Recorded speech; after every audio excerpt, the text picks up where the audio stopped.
তো চলো তোমাদেরকে একটা জিনিস দেখাবো আজকে, ঠিক আছে? আমিও বেশ কয়েকদিন ধরে খেয়াল করছি, আজকে তোমাদেরকে দেখাবো। চলো। তো এই জিনিসটা আমি বেশ কয়েকদিন ধরে খেয়াল করছি, তো তোমাদের সাথে শেয়ার করা হয়নি, তো ভাবলাম চলো আজকে একটু তোমাদের সাথেও শেয়ার করি। তো কী জিনিস জানো তো, মানে তোমাদের সাথে শেয়ার না করে পারলাম না আর কি। তো মানে মেয়ে সন্তান বলে না যে দেখতে দেখতে দেখো, মানে মেয়ে সন্তান কিন্তু বড় হয়ে যায়।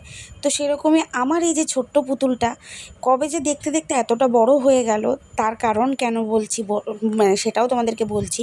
তার কারণ হচ্ছে বেশ 2-3 দিন জানো তো আমি রান্নাঘরে চলে যাই উঠে, আর আমি কম বেশি বিছানা গুছিয়ে কিন্তু বিছানা থেকে নামি একবারে। তো বেশ কয়েকদিন আমি রান্নাঘর থেকে এসে দেখছি কি বিছানা পুরো গোছানো, আর ঠিক আমি যেভাবে গোছাই একদম কিন্তু সেইভাবে। তো এই যে ওখানে যেহেতু আজকে ক্যামেরাটা অন করেছে ওই জন্যই ও কিন্তু করতে চাইছিল না, ঠিক আছে। বাট অন্যান্য দিন এসে দেখি বিছানাটা পুরো পরিপাটি করে ঠিক আমি যেভাবে যেভাবে বিছানা গোছাই সেইভাবেই কিন্তু মাম্মাম পুরো বিছানাটাকে গুছিয়ে ফেলে।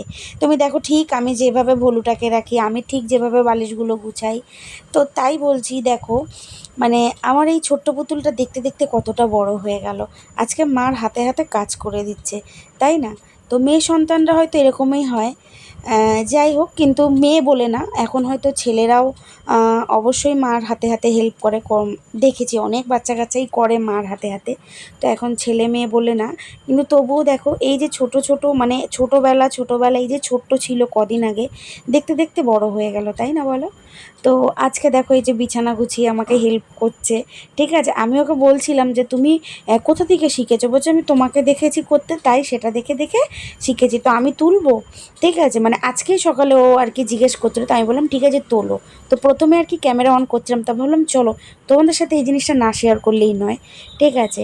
তো মানে কি বলবো, ভীষণ ভালো লাগছে দেখে যে দেখো আমি যেগুলো করি সেগুলোতে আমার মাম্মা আমাকে সাহায্য করছে। দেখো বোতল টোতল ঠিক যেভাবে মানে পার্টিকুলার আমি যেভাবে গুছিয়ে রাখি ও পুরো একদম সেমভাবে দেখো, প্রথমে ভুলে গেছিলো চাদরটা তলায় রাখতে হয়, তারপরে দেখো এই সাইডের এই বালিশ কাঁথাগুলো সবসময় আমি ওই ঘরে রাখি আর ওই জায়গাটাই রাখি গুছিয়ে, তো সেখানেই কিন্তু গুছিয়ে রেখে দিল আমার মাম্মাম। দেখেছো কত বড় হয়ে গেছে। স্কুলের জন্য বেরিয়ে গেছি, এই যে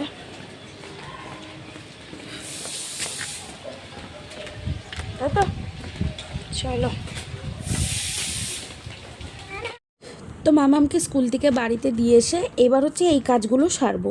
তো আমি সকালে কিন্তু স্নান করেই গেছি, তো সকালে যেহেতু এত টাইম পাইনি ওই জন্য এখন এসে আগেই কাঁচা ধোয়াগুলো করব। আর বাইরে কিন্তু রোদ রয়েছে, দেখতেই পাচ্ছ তোমরা রোদের কি তেজ। আর এখানে না এখন এই যে বসে কাজ করাটা কতটা কষ্টদায়ক কি আর বলবো। যাই হোক, কিন্তু আবার এই দিকটা টেনে নিয়ে এসে করলে খুব ঝামেলা হয়ে যায় জল টেনে টেনে। তো যাই হোক, কী করা যাবে। তো এখন জামা কাপড়গুলোকে কেচে নেব, কেচে মেলে দেবো আগে, তারপরে কিন্তু আরও প্রচুর কাজ রয়েছে। আর আমি আজকে কিন্তু মাথাটাও শ্যাম্পু করব, তো সেটা পরে করব, ভাবলাম এই কাজগুলো আগে সেরে নিই। যদি তো জল থাকে, আর তার মধ্যে জানো তো কদিন ধরে আমাদের এদিকে প্রচণ্ড জলের সমস্যা হচ্ছে। তোমাদের ওদিকে কি হচ্ছে তোমরা কিন্তু অবশ্যই কমেন্টসে জানিও, কোথায় কোথায় জলের সমস্যা হচ্ছে। কম বেশি জানি না অন্য কোথাও হচ্ছে কিনা, কিন্তু আমাদের এদিকে প্রচণ্ড জলের সমস্যা। যে কারণে এই আমার এই বাইরের যে কলটা এইটাই একমাত্র সম্বল, কারণ ভিতরে আমার বেসিনে যে জল পড়ে না, মানে জল পড়ে না রান্নাঘরের বেসিনে, তারপর বাথরুমেও একদম সরু হয়ে কিন্তু জল পড়ছিল। যাই হোক, তো চলো কাঁচা ধোয়াটা করে নিই।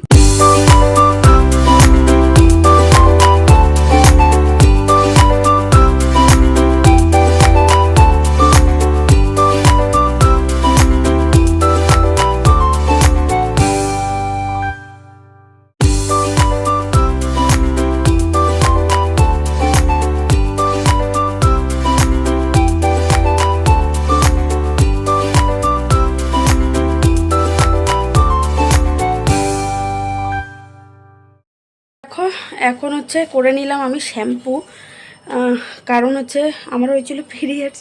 তো শ্যাম্পু করতে পারছিলাম না, কারণ জলের খুব ইদানিং প্রবলেম চলছিল আরও, জানো তো। আর শ্যাম্পু করে মানে করবো যে সেই টাইমটুকু পেয়ে উঠছিলাম না। তো আজকে ভাবলাম স্নান সকালে করে ফেলেছি আর শ্যাম্পু এখন করে নিয়েছি, ঠিক আছে। আর অর্ধেক সব কিছু কাঁচা ধোয়া করলাম, আরও ভিজিয়েছি। তোমরা তো কয়েকটা জিনিস দেখলে যে কাঁচা ধোয়া করেছি, পরে আরও জিনিস ভিজিয়ে কেচেছি, সেগুলো সব মেললাম। আর এখন যাব হচ্ছে বাসন রয়েছে কটা, সেই বাসনগুলো আগে মাজবো। তো কালকে দেবো পুজো, ঠাকুরের পুজো, আজকে আর দেবো ঠেবো না, কারণ বাসন কোসন মাজা হবে না। আর তারপরে কী বলে, ভাবলাম একবারে কালকেই দেবো। তো ওই জন্য এখন চলো, কয়েকটা বাসন রয়েছে, সেই বাসনগুলোকে মাজবো, মেজে তারপরে খাবো চা। কারণ প্রচণ্ড কষ্ট হয়েছে, আর বাইরে রোদের তেজ তো তোমরা দেখতেই পেলে, প্রচণ্ড রোদের তেজ। ঠিক আছে, মানে এখনও গরম পড়লো না, তাই এই অবস্থা। তো গরম পড়লে না জানি কি হবে, বুঝতে পারছি না। যাই হোক, তো চলো, এখানে ঝাড় দিয়েছিলাম, দেখো টিভিটা ঢেকে রাখা, এখনও সরাইও নি। চলো পরে আসি। তো দেখো, এখানে আমি বসিয়ে দিয়েছি চা, এই যে। তো চা হয়ে এসছে অলমোস্ট। আর এই টাইমটা আর ইচ্ছা করলো না লিকার খাই, তো ঘরে একটা দুধের প্যাকেটও ছিল, ওই জন্য দুধ চাই খাচ্ছি। তো এখানে দেখো, আর ভাত গরম বসাবো এখানে, একবারে গরম টরম করে রাখি, কারণ ওকে নিয়ে আস্তে আস্তে তো 3টে 15-20 বেজে যাবে, কারণ 3টের সময় ছুটি। তো চলো, তো চা এই যে কমপ্লিট। মামামকে স্কুল থেকে নিয়ে চলে এসেছি, এই যে ওখানে বসে রয়েছে। এখন হচ্ছে ভাত খাবো, খাইয়ে দিয়ে কিছু ড্রয়িং রয়েছে, সেটা প্র্যাকটিস করবে, কারণ আজকে ড্রয়িং ক্লাস রয়েছে। ঠিক আছে, তো এসে হাত পা ধুয়ে নিয়েছি। চলো কি কি আজকে রয়েছে খাবারে, চলো সেটাই দেখাই। এখানে মামামের জন্য করে নিয়েছি অমলেট, আর এখানে ভাত, এখানে রয়েছে একটা পাঁচমিশালি সবজি ডাটা ফাটা দিয়ে, আর এখানে রয়েছে পাট শাকের বড়া। এটা আমি করেই রেখে গেছিলাম, তোমাদেরকে দেখানো হয়নি তখন। তো এই হচ্ছে আজকে দুপুরের খাওয়া দাওয়া। চলো, কোথায় যাচ্ছ? কোথায় যাচ্ছ? ড্রয়িং স্কুল থেকে একটু সামনে ঘোরো। চলো চলো চলো, বেরিয়ে গেছি মামুনকে নিয়ে, ড্রয়িং ক্লাসে যাবো বলে।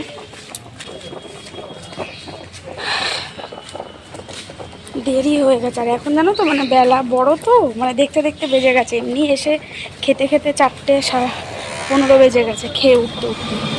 তারপরে একটু ড্রয়িং প্র্যাকটিস করলো, করে আর কি বেরোলাম। চলো যাই। তো হঠাৎ কে এলো আমার বাড়িতে সেটাই তোমাদেরকে দেখাবো। আর এখানে চা করে নিয়েছি, এই দেখো। হঠাৎ কিন্তু এসছে আমার মা।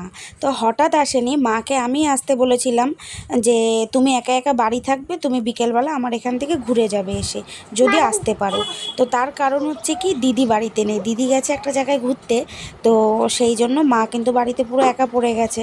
মানে বাবা রয়েছে, বাট কী হয়েছে, মা যেহেতু দিদি থাকলে একটা মন হিসেব ভালো লাগে, তো সেই আর কি। আর আমার মা কিন্তু খুব বেশি হাঁটাচলা করতে পারে না, হাঁটাচলা মানে করতে পারে, খুব বেশি ব্যালেন্স পায় না। মানে মার শরীরটা খুব একটা ভালো না, মা হচ্ছে একবার স্ট্রোক করে গেছিলো। তো সেই কারণের থেকে সেইখান থেকে একটু হাঁটতে একটু ব্যালেন্স কম পায়। তো সেই জন্য সাহস করে আমিও না আসতে বলতে পারি না সবসময়। আর যেহেতু দিদি বাড়িতে নেই, একা একা বোধ করবে, সেই জন্যই আরও ঘুরে যেতে বলেছি। আর দেখতে পাচ্ছ মাম্মাম ক্যামেরার সামনে কী পরিমাণে দুষ্টুমি করছে। তো ওকে কিন্তু ড্রয়িং ক্লাস থেকে নিয়ে চলে আসা হয়েছে অনেকক্ষণ। এখানে দেখো, আমি ওকে বকাঝকা করছিলাম, যেহেতু ক্যামেরার সামনে ঘুরঘুর করছিল। তো মা কিন্তু ওই 9টার দিকে মাকে রিক্সায় তুলে দেবো, তারপরে মা চলে যাবে। ঠিক আছে, তো এখানে এখন চা খাচ্ছিলাম, আর আমরা একটু গল্পও করছিলাম। দেখো, এখন চলেছে রাতে রান্না বসানোর জন্য। আর এখানে জানলা খুলে দিয়েছি, তার কারণ এখানে আলু ভাজা বসিয়েছি। আর মা এসেছিলো বিকেলবেলা, কারণ দিদি বাড়িতে নেই, দিদি ঘুরতে গেছে আর কি। তো সেই জন্য মা পুরো একা, মা তো খুব একটা ভালোভাবে কি বলতো হাঁটা চলা সেভাবে মানে করতে পারে না, ওই জন্য না আস্তে আস্তে সাইড দিয়ে দিয়ে এসেছিলো। আমি ওই জন্য রিক্সায় তুলে দিয়েছি, মা বাড়ি গেছে ওই 9টার দিকে। তো বাড়ি কি করবে একা একা বাড়িতে, ঠিক আছে, ওই জন্য ঘুরে গেল আমার এখান থেকে এসে। আর সে কী বলে, এখন আমি বসিয়ে দিয়েছি হচ্ছে আলু ভাজা, আর রাতে করছি রুটি, দেখাই তোমাদের। তো এই যে দেখো, এখানে হচ্ছে আলু ভাজা, এই যে, আর এখানে হচ্ছে এই যে রুটি। তো পুরো করব না, এই তোমার দাদা বললো 2টো খাবে, আমার আর মামামের। আর এই তো আলু ভাজাটা হয়ে গেলে রুটি করব। তো এটাই হচ্ছে আজকে রাতের আমাদের ডিনার। তো এই যে খাবার বেড়ে নিয়েছি, এখানে মামামকেও খাওয়াবো আর আমিও খাবো। তো চলো আজকের ভিডিওটাকেও এখানেই শেষ করব, কেমন লাগলো জানিও। তো দেখা হবে নেক্সট ভিডিওতে, সবাই ভালো থেকো, সুস্থ থেকো, চলো টাটা আর গুড নাইট।